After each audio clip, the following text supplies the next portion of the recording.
Donald creates the fumble. Goff goes crashing into the end zone. It is intercepted by Jalen Ramsey. Robert Wood, touchdown, LA! Picked off by John Johnson. Caught, touchdown, Tyler Higbee. It's Michael Brockers who gets there. A'Shawn Robinson. Cooper Kupp plucks it out of the air. Taylor Rapp, who had one taken away, will take this into the end zone. Henderson with a good run and a first down, still on his feet. Safety in the arms of Leonard Floyd. Up top, touchdown, Van Jefferson. Terrell Lewis. Everett in stride. Wow! Hit behind the line, Terrell Burgess, 26. At the goal line and in for his second touchdown. Malcolm Brown into the end zone. Abu Khan with the strip sack. Picked off by Troy Hill. Akers with a stiff arm. Akers into the end zone. Cam Akers. LA will play for the Lombardi. Welcome back, guys, to another Downtown Rams podcast, episode 306. I'm your host, Jake Ellenbogen. Joining me, as always, is Alexis Kraft. And this is episode 4 of Hard Knocks that we will be discussing, our post-Hard Knocks episode, little mini series going on here. So that's that. We're going to get into that. But we also have a special guest coming on later on in the show. Alexis, why don't you introduce the special guest that's coming on later on in the show? So yeah, later on in the show, my friend Andre Weingarten is coming on the show, and he is I'm going to pull up the specific job title he has because I don't want to butcher it because he's awesome and he does really cool stuff. He is an associate franchise designer at Madden, like as in the video game Madden. And he does design stuff over there, but then he also does like college player scouting, research, and analytics. So he, is really involved with like Madden player ratings and stuff. So it's really fun to get to talk to him about that. But first we're going to talk a little bit about Hard Knocks, and this was episode 4 of this series. And Jake, I didn't mind the episode, but there was a lack of actual like game footage that was frustrating. Yeah, definitely. And, I get the episode was, very powerful and everything that's going on in the country. And I totally understand that. But I firmly agree with you in the fact that, we saw a little bit of Chargers camp. We saw an injury to Mike Williams. I don't even think they didn't even show the injury to Derwin James, who's out for 8 months, I think it is. And there's also an injury with Travon Howard that wasn't shown, Cooper Kupp. It'll go back to what we've been saying, from the get-go. Hard Knocks, and you and I have both watched every episode to this point. Hard Knocks is fun to watch because it's something we wouldn't have if the Rams weren't on it. But it could be so much better. And by having 2 teams, I think all this is really doing is taking away from the other team. Because we've already talked about it needs to be 2 hours. It's not. It's only an hour. And, that's fine. But, an hour with one team works. We just got I won't call it legitimate, but a decent introduction into the rookie starting or the rookie future franchise quarterback, Justin Herbert yesterday. Remember how much content we got from Jared Goff when he was on Hard Knocks. So, I get it was the number 1 overall pick and everything, but I mean, that's what happens when you have an hour to work with. And, the last episode is coming up. It's next week. So there's only been 5 episodes. That's the whole series. And it's I just don't feel like we've learned much at all. There are players that they haven't even shown.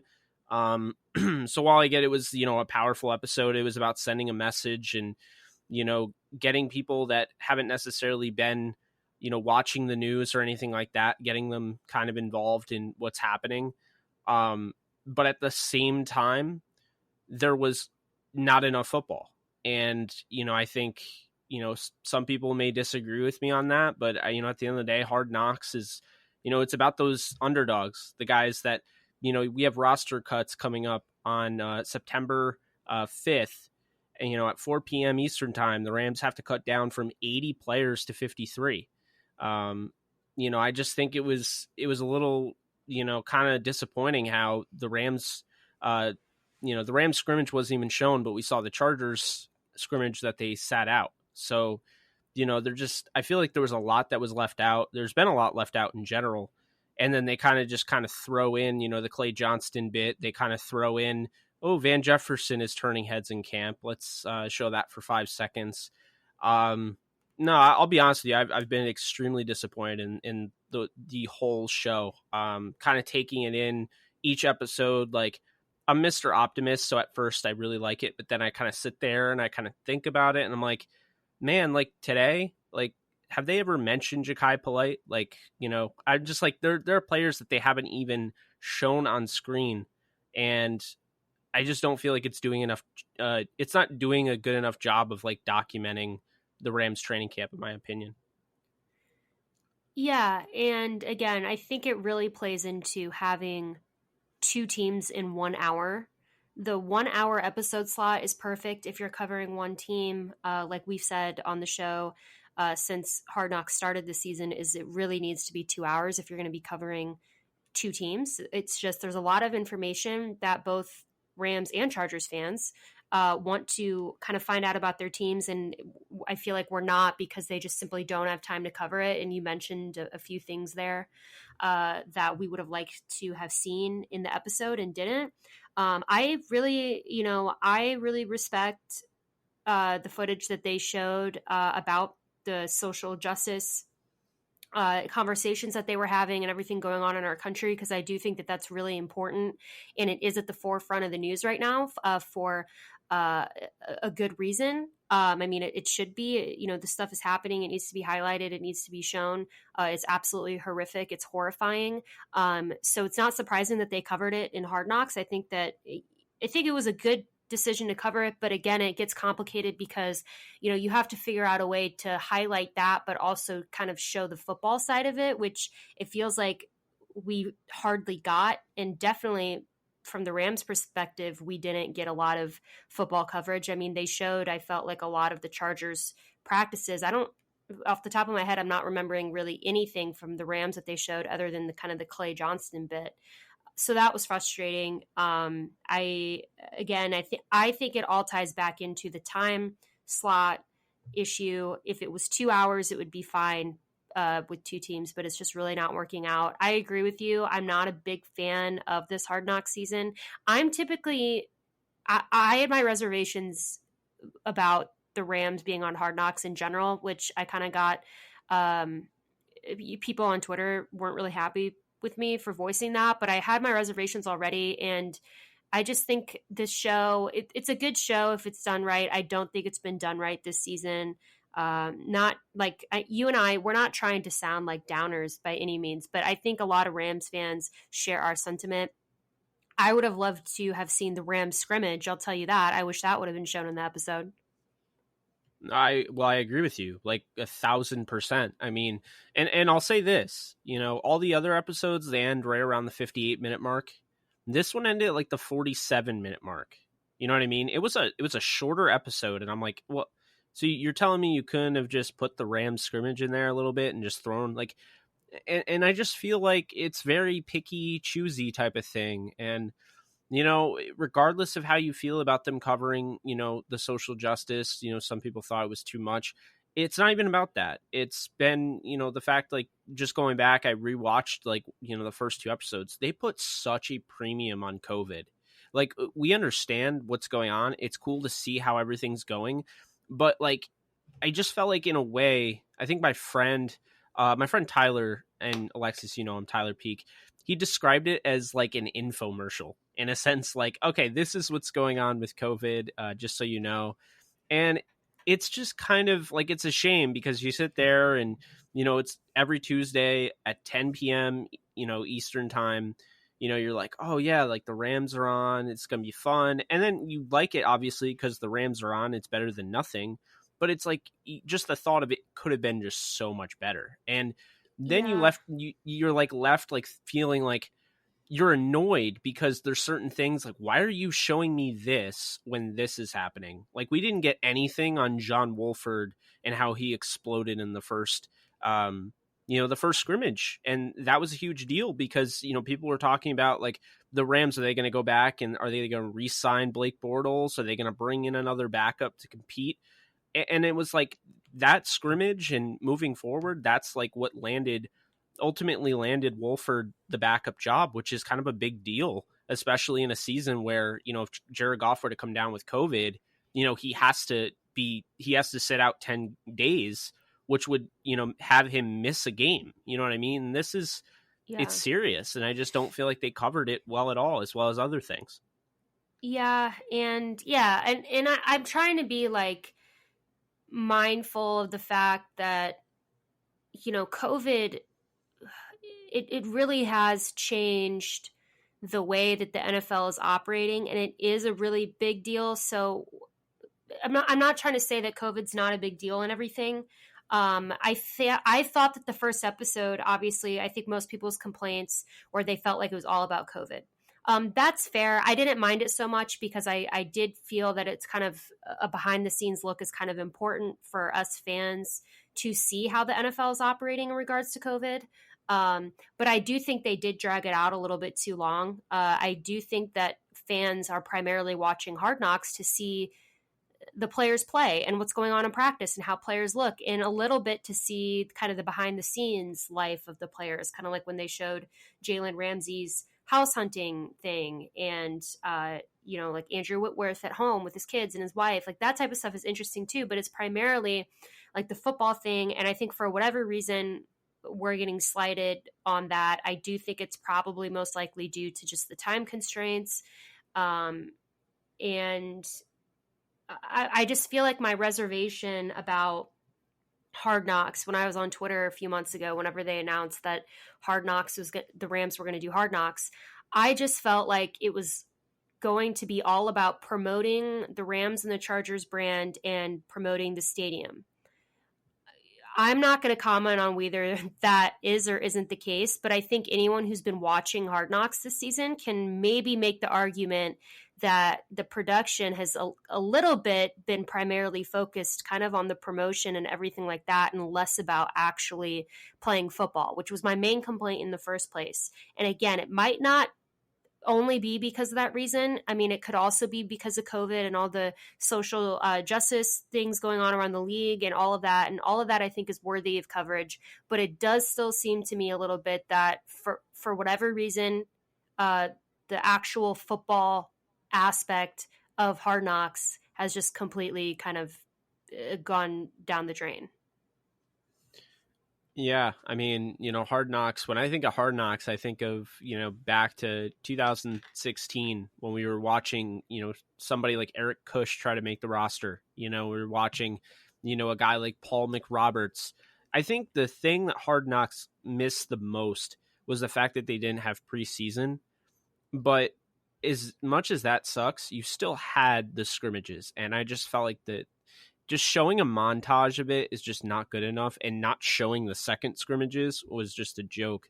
But, going back to what I was saying though, 2016, like you remember Paul McRoberts, you watched the preseason game and it felt so cool to watch the actual Hard Knocks episode because you watched him when he muffed the punt, and then you watched Hard Knocks and he's saying, man, I just got cut. I got cut, man. Like it's over. Like, and you saw that. And then they showed him getting cut, in the office, and them saying, but, Paul, we want to bring you back. If we can, we'd love to sign you to the practice squad. And then you hear about him going on the practice squad. And it's like, it kind of shows you that thing. I mean, I think my favorite moment about last night, as bad as it's going to sound, is literally when they were cutting Brian London, because it's the most football oriented like intel that I received.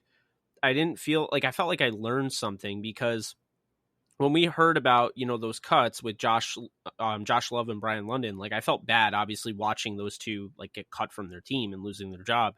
But what I liked about Brian London's is, first off, we never really had a chance to see McVay ever cut anybody and tell them they're leaving, the way we saw Jeff Fisher do it in 2016.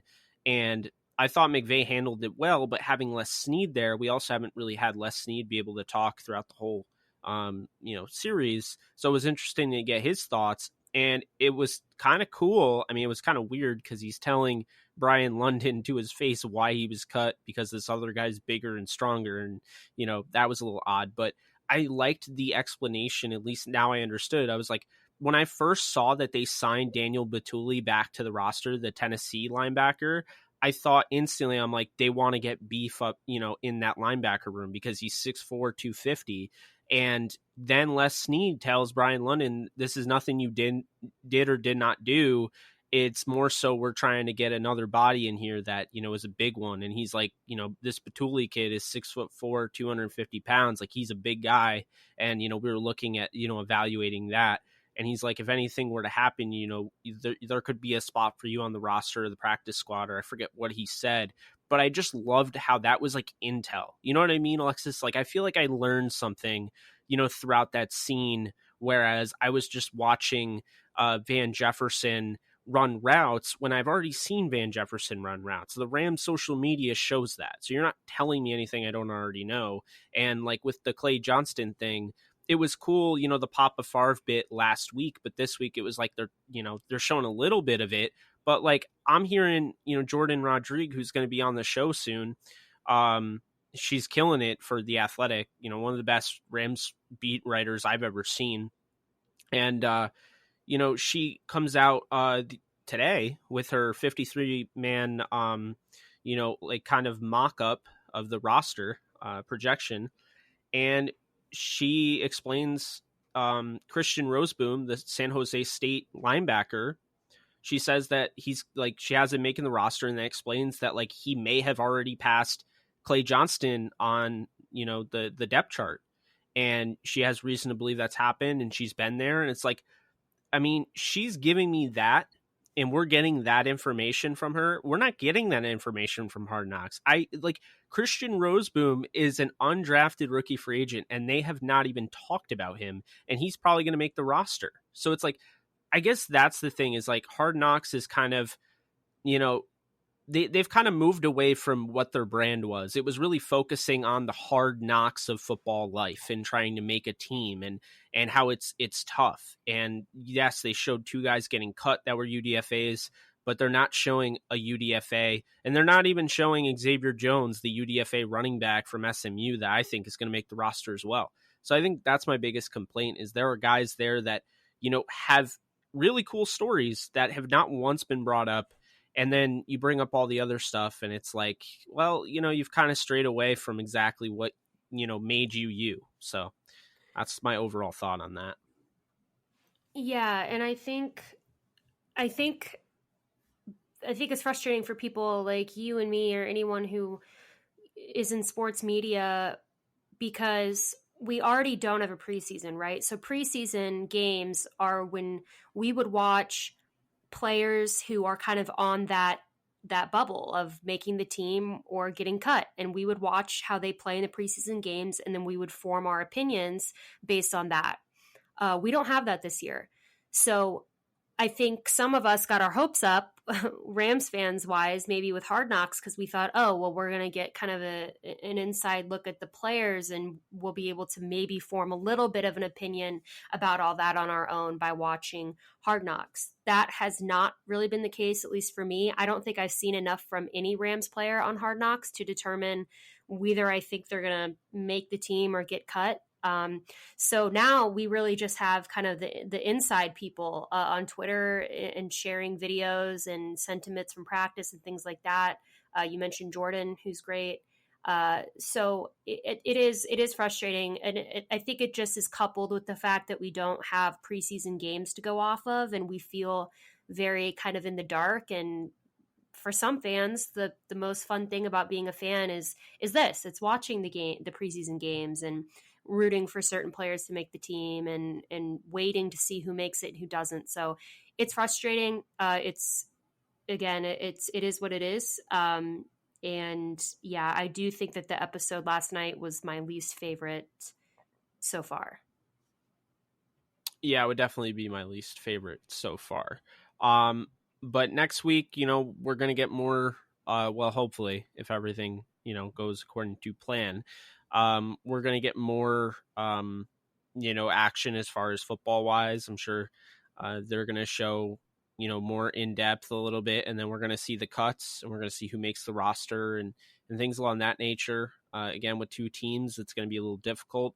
The one thing I'll say about Hard Knocks is I appreciate how much of a premium they've put on showing Anthony Lynn, because I love Anthony Lynn. I'm like, Rams fans are going to hate me for saying this, but I cannot root against Anthony Lynn this year. Not after what I've seen. I think he is one of my favorite coaches in the NFL. I mean, McVay's my favorite. I'd say Sean McDermott, who, ended up replacing Anthony Lynn in Buffalo. I think he's probably my second.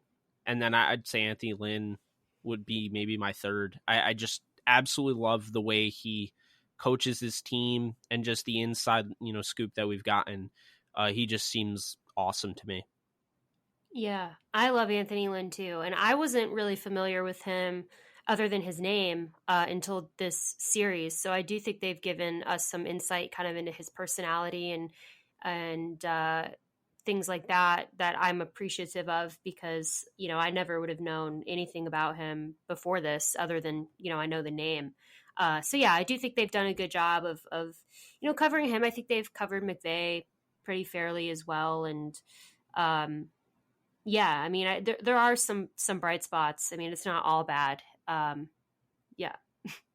Yeah, no, it's not horrible, and it's not. I don't even think it's bad programming. I just think what the precedent they've set, it doesn't match what they the other products that they've put out. But that's going to do it for this portion of the episode. All right, so now we have our interview with my friend Andre Weingarten. He is awesome, really fun to get to talk to him, especially if you play Madden, because he's super involved with that. And here it is. All right, guys, joining us on the show, we have Madden Associate Franchise Designer and Ratings Adjuster, Andre Weingarten. How's it going, man? Thanks so much for coming on. I'm doing great. Thank you so much for having me. Yeah, we're excited to talk to you. And, I was really excited to get you on the show. And you and I have become friends. And I just really, as you know, I really love the game of Madden. And I think a lot of football fans love the game of Madden. So it's always fun to talk to, people on the inside, people who kind of can go through that whole process of creating the game and all the different things that go into it. So my first question to you is kind of broad, but if you could just tell us a little bit about what you do over on the Madden team. Yeah.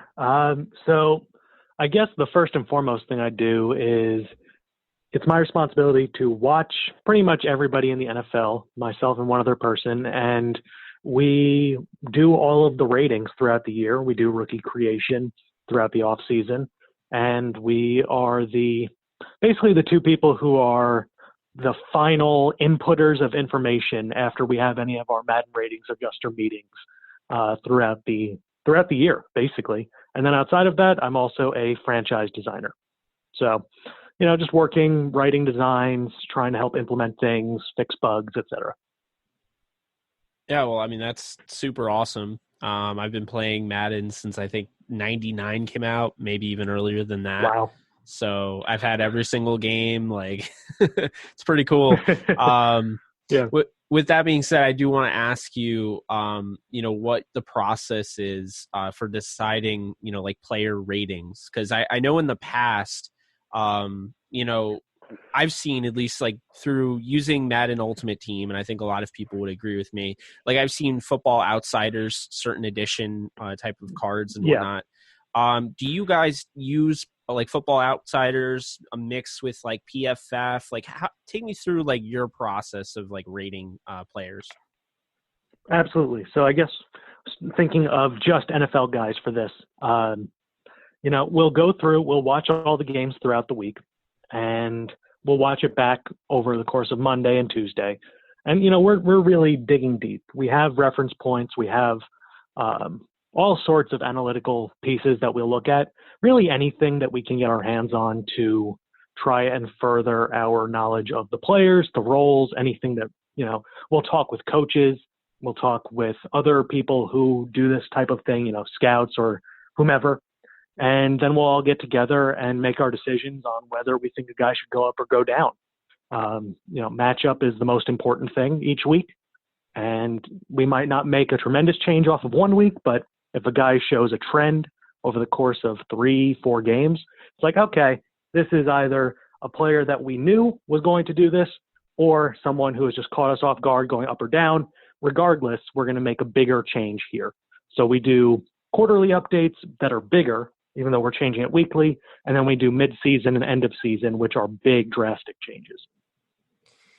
Yeah, and so that was kind of, like you mentioned, kind of like the NFL players, but something I am curious about is like the rookie thing, because it seems like a lot of people get really, really interested in what a rookie's rating is going to be in Madden, and I think rightfully so.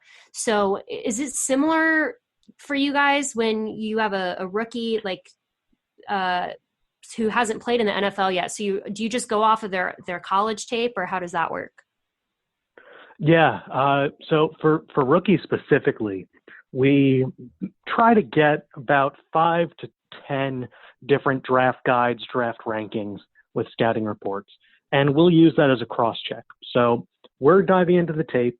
My process is, especially for first and second round players, I like to watch as many games as possible from that year. We're fortunate that we have full tape on pretty much everybody.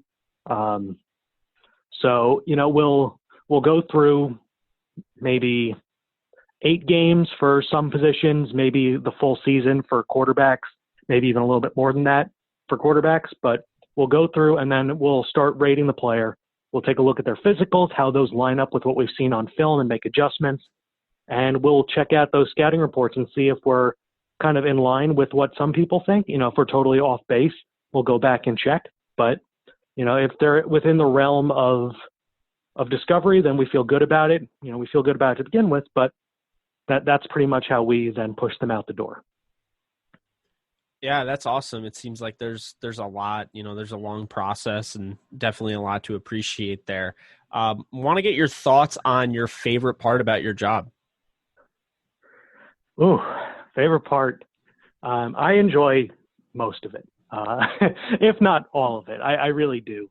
So I would say the favorite part is being able to talk with people inside the industry of football through, whether it be talking with Daniel Jeremiah's of the world or talking with scouts or coaches when they come in, and really just being able to pick their brains and learn about the game in a further way. No matter what we do, it always helps to have that additional perspective of people who have been in the NFL, either players or coaches or whomever, who really have a different perspective on the sport. So always being able to meet with those guys, and that's probably my favorite part.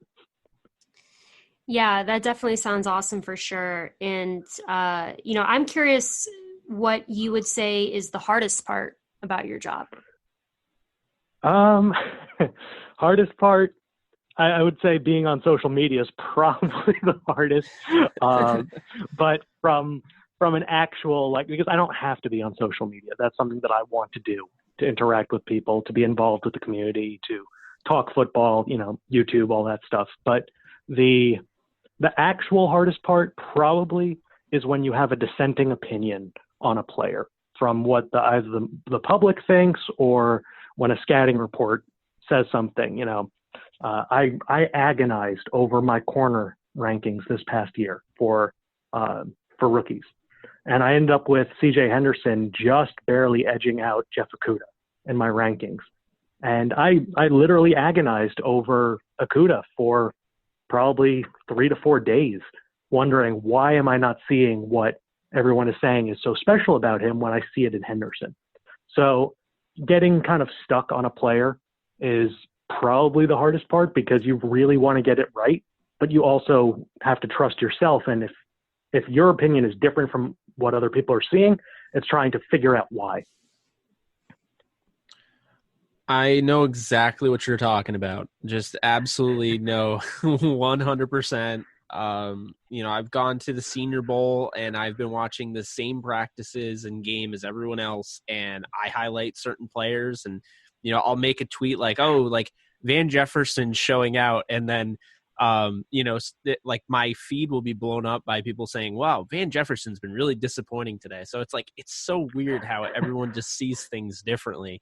And I totally know what you mean, because, you at the end of the day, you have to stick to your guns. I mean, I remember, Blake Cashman was my number one linebacker in the draft, and I got so much heat for that. Mainly because people are like, oh, cool, so you're using 40 time to decide, how good a linebacker is. Like, man, no, like, I just see that, something's there that's not there with the guy that you're telling me is so great. And then, if you ever get caught up into the web of like, oh, well, I'll just agree with like that narrative, then when it blows up in your face, it's like, instead of you being able to be like, oh yeah, see, I knew I was right, you're instead like, well, I should have just stuck to my gut. So I know exactly what you're talking about, though, for sure. With that being said, though, I do want to ask you what you thought was the most surprising thing, or what do you think will be the most surprising thing of the upcoming NFL season? I know there's a lot, seeing, like, for instance, Cam Newton on the Patriots, COVID-19 obviously being a little bit of an issue kind of looming overhead. But what would you say is the most surprising thing that you think will happen this season?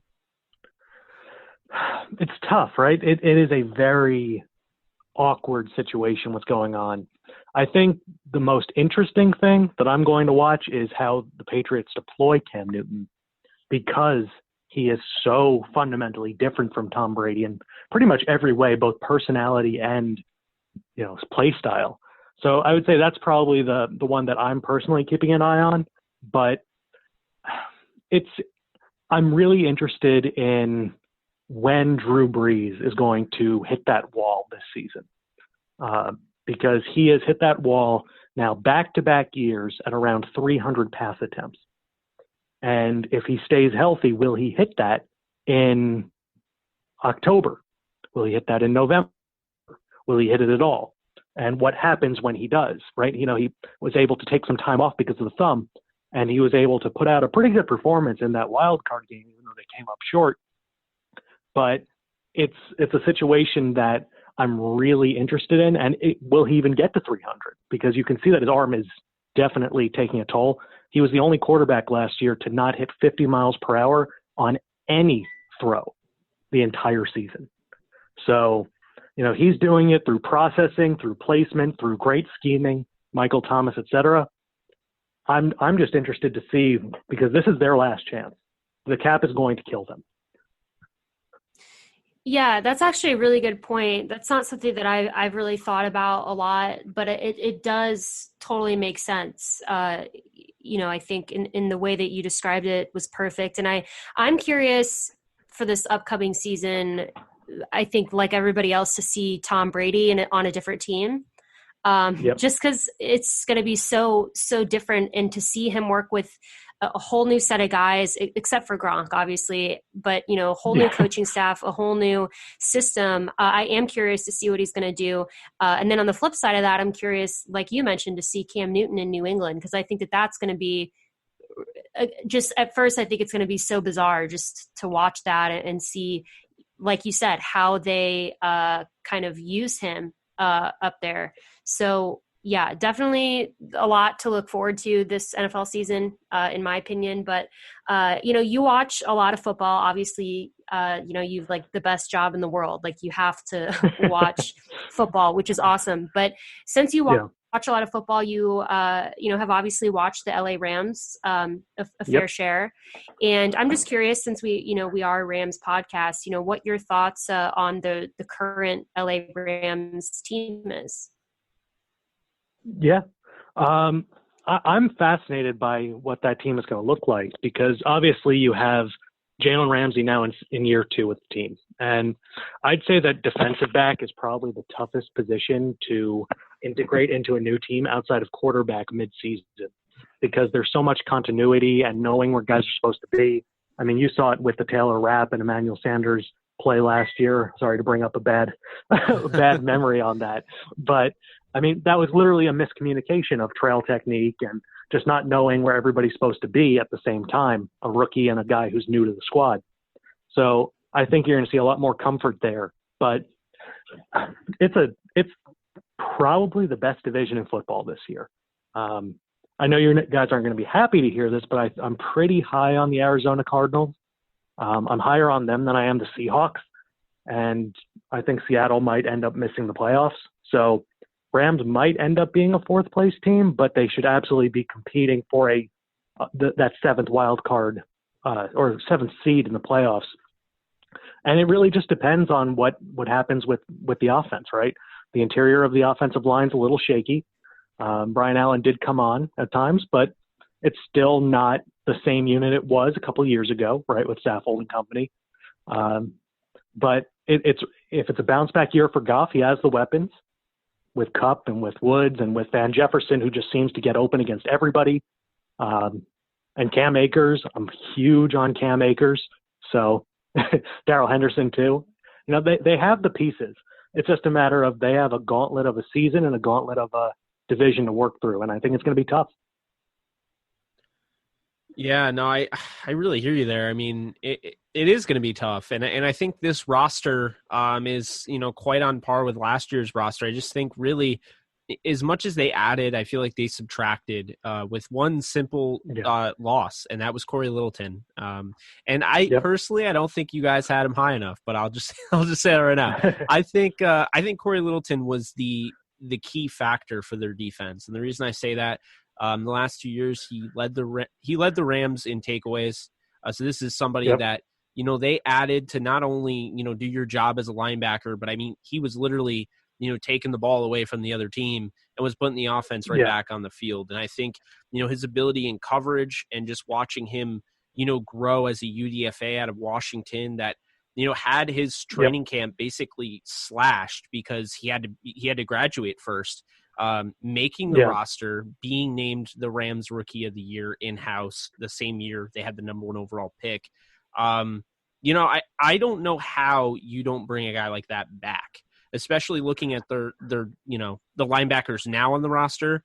I like guys like Christian Roseboom, you know, like lower guys that aren't being talked about, but not having Littleton, you know, all of a sudden you can be like, well, you know, this team has a lot and they look good on paper, but man, not having Littleton in the middle, you know, I know people are really banking on Micah Kaiser being the guy, but if he's not, then that paper starts to look pretty weak at the inside linebacker position. It's a really fascinating position in general, because when you look at linebackers, the new wave, right, is that coverage guy. And I wouldn't describe Littleton as a top tier run defender by any stretch of the imagination. It's, you know, he's a converted safety. He's light, he's long. He doesn't get off blocks exceedingly well, but you know, he can fill gaps, right? But in coverage, I think the thing that always stuck with me is that he always felt more of a man guy, you know, see the assignment, react. When plays started happening behind him, when he had to process route combinations without, you know, dropping in space, he wasn't great. And I think you see that with a handful of linebackers that are deemed very good in coverage. Darius Leonard's a prime example. If you ever watch him, he never looks around. It's always right in front of him, spot drop. And that's kind of what Littleton is better at than him in that regard, because he can also take the hook and he can carry it and cover too. But I just never saw him as that premier zone coverage linebacker, and you really do need that. And if you're not that, how do you pay it, right? If you're not a premier run defender and good in coverage in that regard, how do you pay someone when they're going to get big money on the market? So I understand letting him go somewhat. I don't understand not replacing him. Yeah, I mean, that's the key there. I think for me with the Corey Littleton thing was, okay, well, if you're going to let him go, you need to be able to replace him or be close to replacing him. And I didn't feel that the Rams did an adequate enough job of doing that, whether that be through free agency or the draft. I think a lot of Rams fans felt that way as well. But just to, close this out, I do want to hear a little bit more about your YouTube channel, because you and I talked about it a little bit, a few weeks ago, but I want you to be able to kind of tell our listeners and, promote that and talk about that a little bit. Absolutely. So I've run a YouTube channel since 2010, where I upload Madden franchise. Now that I work for EA, that's the only series I do on my channel, but I upload a franchise, realistic, usually rebuilds. This year I'm running with the Patriots. I've been waiting a long time to use them. I've said once Brady retires, I would give them a shot because they've always been interesting to me, and they're a team that I very much enjoy. So, but basically I'll upload it, 2 games a week. It's standard football commentary, play-by-play color commentary. And, I usually go a few seasons deep, 3-4 seasons, maybe a little bit more depending, and just treat it like it's the real NFL, kind of an alternate timeline, if you will, from what everyone is used to and dealing with in the real world. And I've had some really fun moments in my series over the years, like the Buffalo Bills trading a first for Brandon Cooks from the Saints, and the Patriots doing it the next year. I drafted a corner as the Saints, Marshall Lattimore, the year before Marshawn Lattimore went to the Saints in the draft. So I've had some really weird, quirky moments in my series over the years, but I've been doing it a long time and I love it. So there you go. Well, hey, that's awesome. I actually didn't know that, so I'm going to check that out as soon as we get off the show. And, I like that idea, man. That's pretty cool. Appreciate it. Yeah, definitely. And I did watch some of them when you and I talked about it, and I think it's awesome. But thank you so much, Andre, for coming on the show. Really appreciate it. We definitely will have to bring you back at some point to talk about, hopefully maybe during the NFL season, just to talk about what's going on in the league and all that, because I feel like we could talk about that for hours. But thank you so much for coming on. Real quick, if you want to plug your social media so people can go ahead and follow you on there. Absolutely. It is twitter.com/Swami_EA, SWAMI_EA. And my YouTube is @MoonlightSwami, Moonlight SWAMI. Thank you guys so much for having me. It was an absolute blast. Well, thank you so much for coming on, Andre. We really appreciate it. That's going to do it for us. Hope you guys enjoyed. As always, if you like what you hear, be sure to subscribe to the Downtown Rams podcast and anywhere you get your podcasts. You guys take care and go Rams.